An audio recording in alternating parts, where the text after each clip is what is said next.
spațiu neigienizat, o nemarcate de țară în recasare. Produs de pui desfăcut, neconform, modificări organoleptice, mămăligă afară, cârnați. Ia veniți, domnule comisar, planșe foto. Nu știm fabricația, ce sunt, de când sunt, cum sunt. Casare, la fel. Asta presupun că e garnița. Aruncați. Nu, asta e cărniță. Cărniță de muzeu. Tot ce se află în această cameră frigoriferă scoateți afară. Întreg spațiu de igienizat, schimbarea caloriferului. Astea le considerați expirate că prăvălia nu mai funcționează. Spațiu de depozitare a tăvilor. Spațiile în care țineți dumneavoastră de o infecție și frigiderele. Uitați-vă la frigidere unde țineți coca aia. Jos, în frigidere neconforme și în ce condiții. Deratizare, termen de deratizare datorită gândacilor găsiți. O săptămână uși închise pentru a muri toate larvele, ouăle și tot ce există în acest spațiu infect. Vedeți să nu vă muște în balaur. Spațiu alimentar. Totul e expirat, da? Da, sarmale congelate. 2023. Da. Aici. Du-te și pune OTPS pe ușă. Nu mai vinde, nu mai face nimic.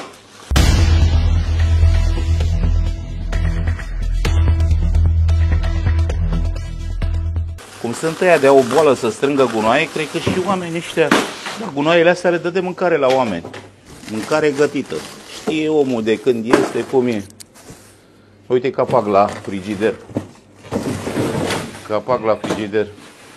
Vă rog să sunați și la Direcția de Sănătate Publică. 1809-2023. 1809-2023.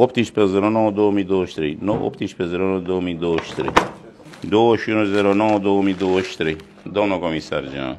Aici se află grota lui Aladin la ce înseamnă marfă expirată. Condiții peste puterea imaginației. Uitați-vă în ce condiții. Uitați-vă în ce condiții se sunt de sus până jos și la subsol vase. Frigidere neconformă și marfă expirată din 2023 începând. Casați și aruncați și sigilați tot. Se cântărește absolut tot. Frigiderele se scot, se casează din spațiu alimentar, inclusiv cele de jos, care le-am pus deja sigiliu. Și pâine, mă? Uite, ce faci cu pâinea asta în congelator, frate? Jumătate de franzel. La tine, domnișoara, și aia ești acasă, ești căsătorită? Și așa îi gătești soțul? Păi și aici ce e? Gândești la animale, nu? Mai ziceți că sunteți asistente de manager. V-ați luat banii degeaba. Ai conștientizat și știai. Eu n-am nicio treabă, eu decât constat. Vă cer scuze pentru cei care le-ați dat de mâncare până acum, în această prăvălie. Cum se numește? Carul cu flori. Carul cu cancer aici. Carul cu cancer. Carul cu boală. Doi comisari, dacă e cazul 3, nu se dezlipesc de aici. De sus până jos, sigilați tot, nu se ridică un gram de absolut nimic. Vreau kilogramele, tot ce există, și marfă gătită, absolut tot. Nu rămâne absolut nimic în frigiderele astea, totul e neconform. Gândați și aici. Deratizare care trebuie să stea minim 7 zile la această unitate infectă, casat în clipa asta tot ce înseamnă ustensile neconforme. Sigiliu pe tot, acum vreau pe tot ce înseamnă. Opriți gaze, opriți friptoze, opriți absolut tot. Apucați-vă de strâns, cum vă dispune domnii comisari. Frigiderele neomologate scoase în afară și ce se află în frigidere, totul spre casare. Tot ce există în afară de vitrine, tot ce există, carne spre casare. Asta e prima masă de bucătărie. Asta e la jumate.ro. Revopsit, făcut nu cu negru, că nu ținem doliu în bucătărie. Totul e alb. Ca să vadă jegul, dacă nu-l spălați. Dau-vă și asta neomologată. Instalație electrică, pericol de electrocutare. Ia uite pe ce stă pâinea. Ia uite, nu ți-e rușine? Tot blocul alimentar sigilat, autorizațiile de vin vărsat și proveniența lui. Când îl desfac, ia uzi cum face. Este spre fierbere, ia uzi cum face.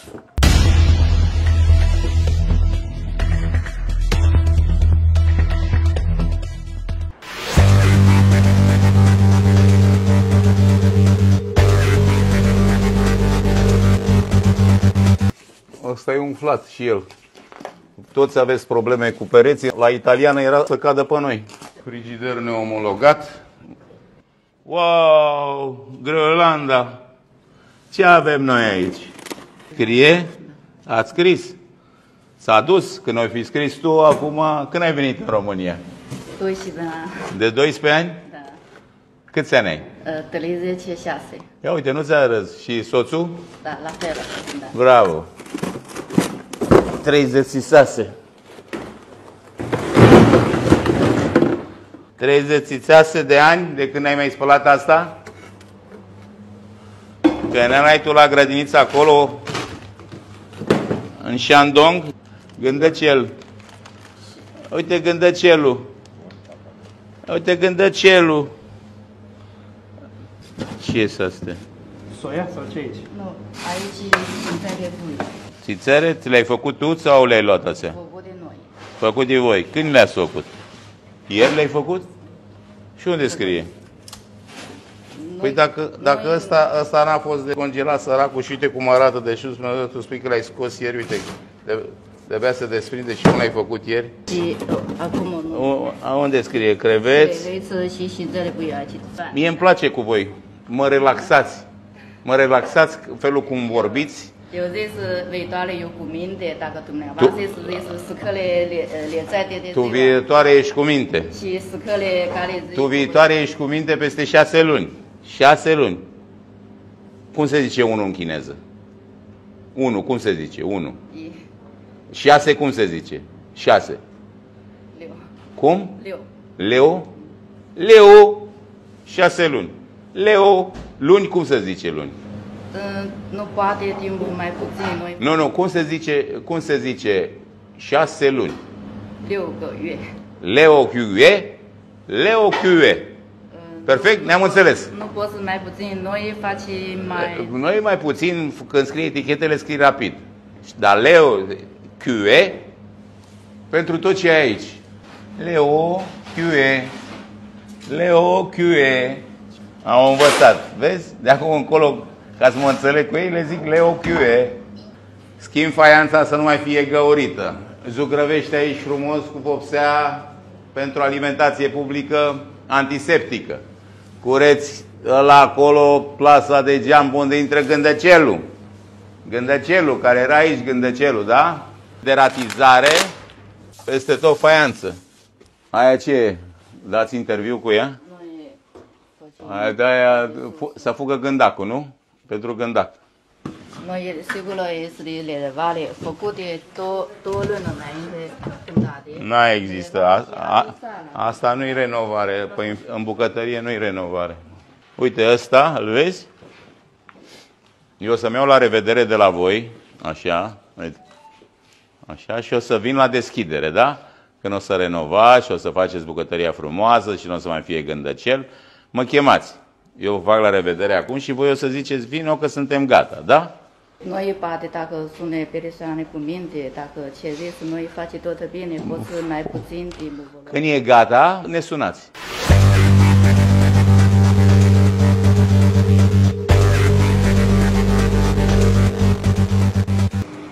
Măturați cu coca pe masă. Ăsta ce-i cu el? Raftul ăsta de când e? Păi uite-te și tu cu ce... Ăsta e raft? Și așa se pune pâinea una peste alta în ruginătura asta. Deschis așa. Și aveți coca pe masă, aruncați pentru că se mătura în clipa în care era coca pe masă. Doamna dădea de zor cu mătura. Pardoseală neconformă, ia uite de aici. Uitați un gândăcel mic. E un puiuț de gândăcel. E un puiuț de gândăcel. Da. Știi ce e ăla? Să nu-l omorâți, că el are familie, da? În ce hal ține pâine. Uite-te și... Ăsta deja a luat la fel. Păi, normal, vă arăt eu de unde e asta acum. Vă arăt eu de unde e crocănțeala asta pe dedesubt. Puteți să o dați la un adăpost de câini. Mă întrebai de unde e pâinea aia murdară pe spate. Adu-mi o pe aia. Ia uite-o. O vezi? De unde e și aia? O vezi? De unde e și ea curățenia? O vedeți? Cum atrage? O vedeți cum atrage? Da? Ia uite-te aici. Ia uite-te aici. Cred că fac de aproape 3 luni de zile acest lucru. Vă place? Durează să sunteți șef aici? A, uite acolo, ucigaiul. Vă place?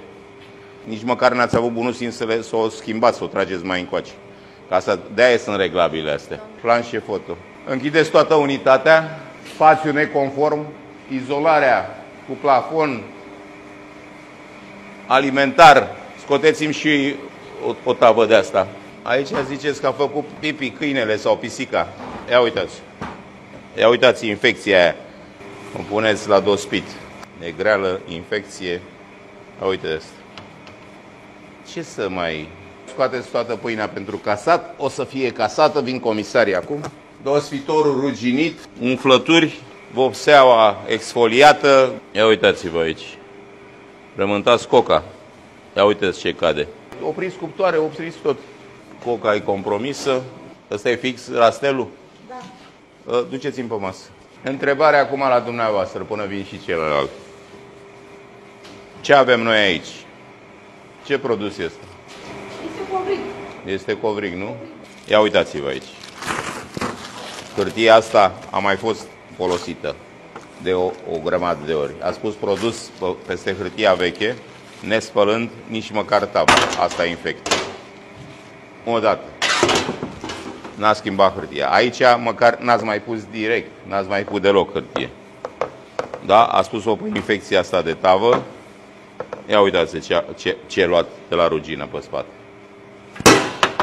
Și stau în rastel unul peste altul. Da? Așa stă și la cuptor. Pizza. Pizza. Ia uitați-vă la hârtia asta. Că n-a schimbat ultima dată hârtia la pizza asta. Când? Azi dimineața să-i spuneți lui Mutu. Ia uitați. La fel. Aici, acolo nu era deloc, aici a spus-o peste la hârtie veche. Aici la fel, direct, fără. În tava neigienizată, la fel, aceeași hârtie. În tavă veche. Aceeași hârtie. În tavă. Ia uitați tava asta, doamna bucătăreasă. Aici a spus-o direct pe tablă nespălată. Aici la fel, hârtie de 1000 de ani, cu toate, ia veniți încoa să vedeți, toate arsurile de la ce a fost. Uite-le, vezi, se vede, peste tot. Au fost alte produse. Uite tavă. Cuptor la gradul de infecție major. Neigienizat, nimic. Sigiliu și poier. Tăvne conforme, neigienizat. S-a lipit și hârtia la asta. Lăsați-le acolo, doamne. Aici e o aglomerație de nedescris. Geamuri de protecție la produsele aflate nu lângă bani. Cât la sută brânză, cât la sută foitaj sau coc. Unde scrie? Consumatorul vede acest lucru? Unde n-aveți la 100 de grame, da, trebuie să spună conținutul respectivului. Ia uite, toate vitrinele. Ia uitați-vă ce e aici. Asta nici măcar nu e în funcțiune. Ia uitați-vă de la cât e de ruginită, ce apă curge din ea. O produse proaspete. Ei pe făraș. Îngurgităm. E bine. Trage. Trage. Uite mă cuibul de gândaci. Vezi? Uite-i. Hai, mai repede că o iau la rangă.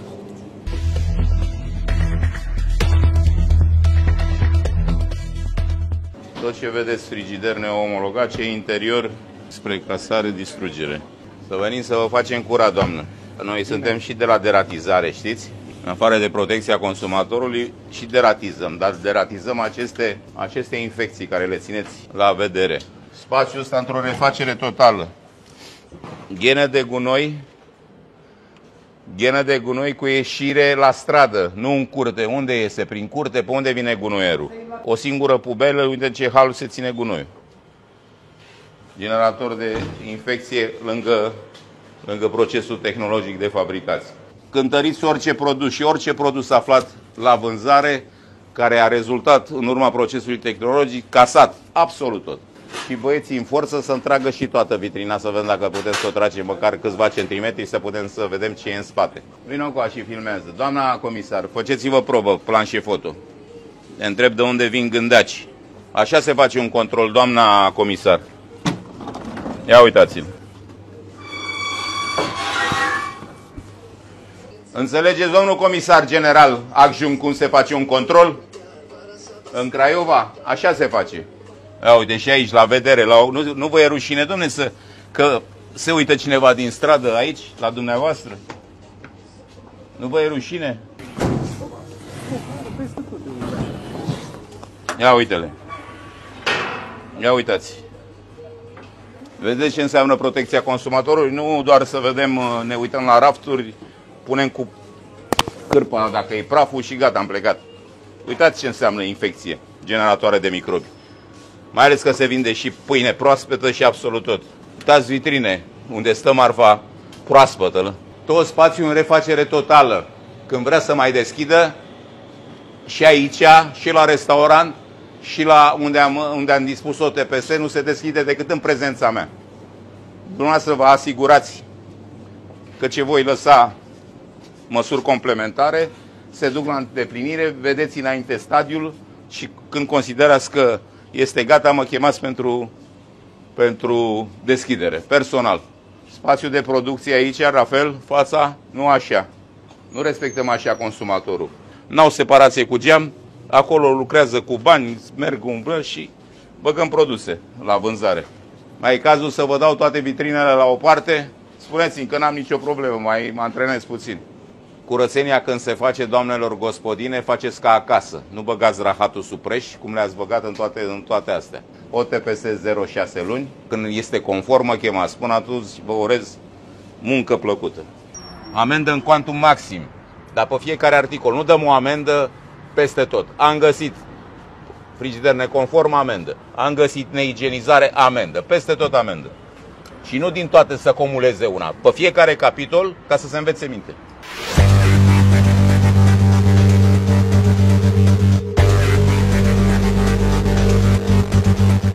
Asta ce e? Astea sunt care marfa, când punea... Pui pe ea. Nu punem la ei. Da, ce e cu asta? Dar coperele, știți dumneavoastră. Astea se aruncă. Astea sunt nu folosesc astea. Se aruncă, sunt aici în spațiu, da? Da. Sigur, astea nu folosesc. Tavale ars până de astea e. Nu știu, dar sunt aici? Da, e aici. În spațiu de producție? Pune-l pe masă. Ia, asta e deja... Stați așa pe Ce să schimb, domne? Asta nu folosim o parte. Vedeți, dumneavoastră, numai unde bagam tine o parte. Și asta ce înseamnă aici? Amidol bagam, mereu până... Ce înseamnă asta, domne? Nu e... Păi când ai băgat ultima dată, domnul? Produse primitive. Și că e frigider omologat, i-a băgat tablă în față. Ia uite ce iese din ea. Ia ridică așa în sus. Fă o dată așa ca să scuturăm covoarele. Trebuie făcute rafturi pentru tăvi. Dacă în Turcia se permite, în România nu se permite așa ceva. Da? Lemnele astea nu sunt spălate și n-ai voie lemne. Rafturi speciale în care să steau doar tăvile pentru inox. O să le schimb pe toate, da?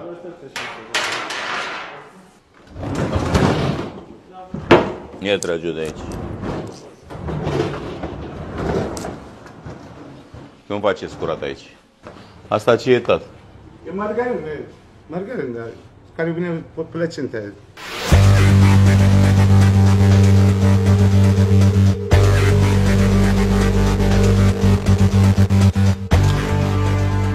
Ia veniți să vedeți cum stau produsele.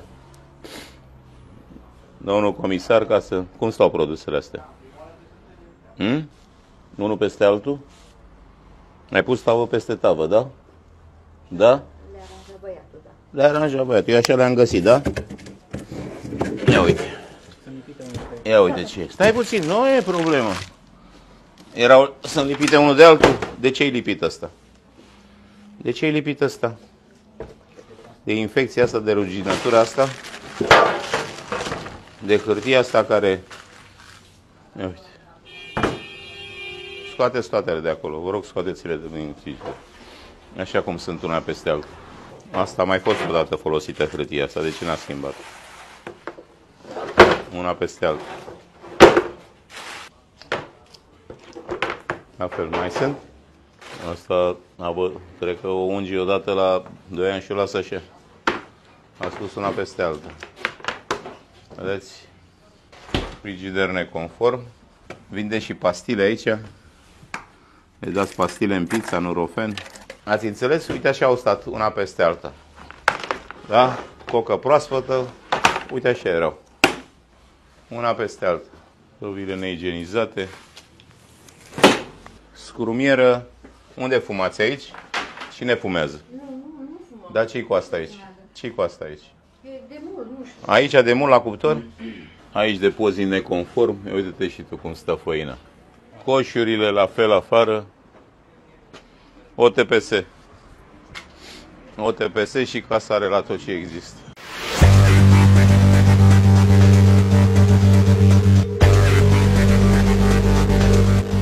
Astea le-ați fabricat când? Astăzi? Da. Și când expiră? A intrat în procesul tehnologic?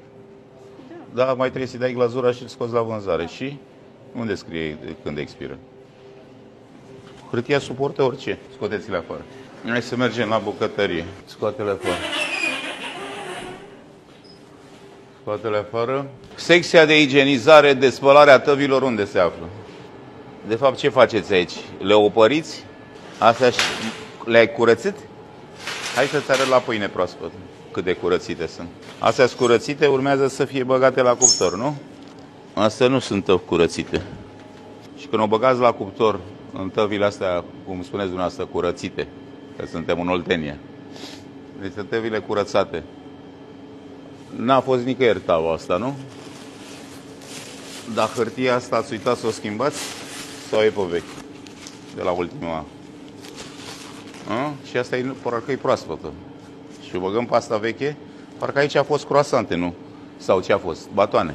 Ia veniți încoa, domnule manager, sau ce sunteți? Uite tăvile curățite, spălate de dumneavoastră. Veniți încoa, puțin încoa. Ia uite aici. Cât de bine scurățite. Ia uitați-o pe asta aici. Veniți încoa. Hai, domnule, nu vă uitați? Scos din uz, nu?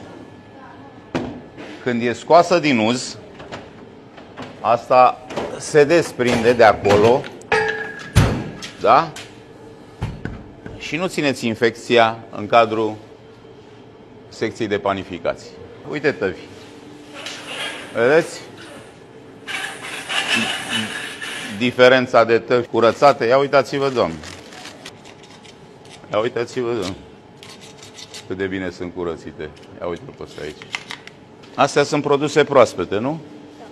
Astea sunt în triunghi. Și aici ce avem? E pătrat? Deci nu am schimbat hârtia. Toate tăvile astea, fiind neigienizate, se casează și ele. Rafturile nefiind igienizate, uitați-le aici. Veniți încoa, doamnă.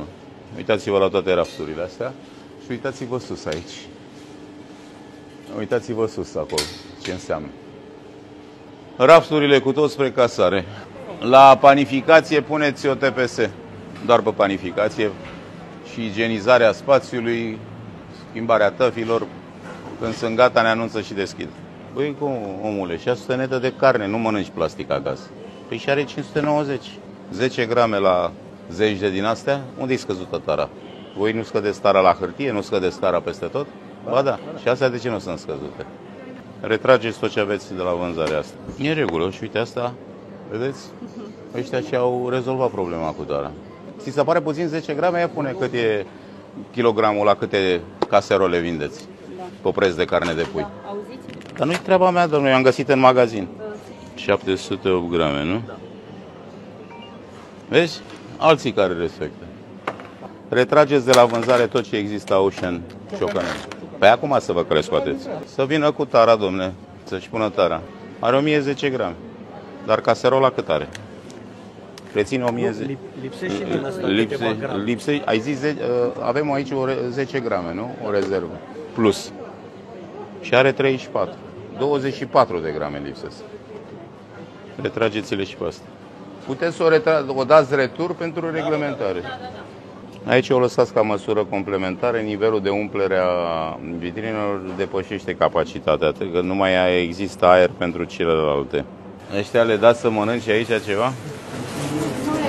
Chiar nu le dați și voi acolo nimic să mănânce? Nu-i voi milă? Nu voi, n-ar trebui, dar e păcat de ei, nu dacă... Poate nu se vinde. Ce mănâncă ei săracii? Se mănâncă între ei? Lăsați măsură 48 de ore pentru a crea rețete și a expune din nou sandvișurile.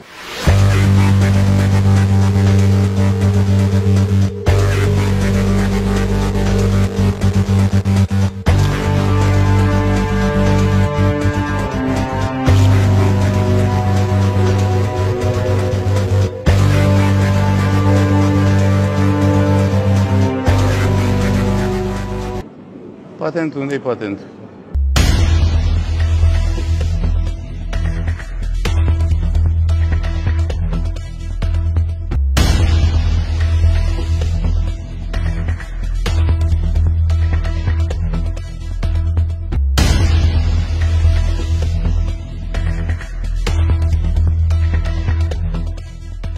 Scrieți odată 30,76 grame, aur 100%. Puneți acum și toate fierătanile cu tocoală. 12 grame,80. Compoziție fier. Dă bandă de jur împrejur. Se oprește toată vânzarea în timp clipa asta.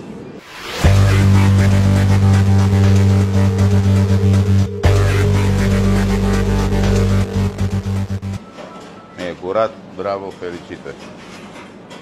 Felicitări, bravo. Spartan. Dom'le, dar ce se întâmplă cu molul ăsta de arată așa bine, dăm?